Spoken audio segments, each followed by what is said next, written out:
আরে এই তো এই পাশের গর্তে মনে হয় ইঁদুর আছে। সর্বনাশ, তুমি এই গর্তে হাত দিচ্ছ কেন?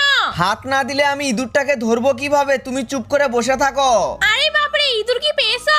না না, এইভাবে হবে না। আমার মাথায় একটা বুদ্ধি এসেছে। এই পুকুর থেকে বালতিতে করে পানি এনে গর্তের ভিতরে ঢেলে দেই। এবারে ইঁদুর তুই পালাবি কই? এই তো আমিও রেডি হয়ে আছি, ইঁদুরটা বেরোলেই ধরে ফেলবো।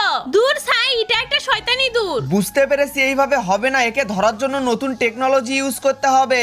এই তো এই স্টিলের পাইপটাকে কেটে নিয়ে আজকে আমি ধোয়া লাগানোর গুলি বানিয়ে ফেলবো। কি বলতেছো তুমি? এটা আবার কিভাবে কাজ করবে?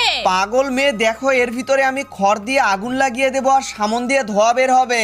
আমি তো বিড়ালটা নিয়ে রেডি হয়ে আছি, ইঁদুর বের হলেই ধরে ফেলবে। এই তো একটা ইঁদুর বের হয়েছে পিঙ্কুর মা, ওকে ধরতেই হবে।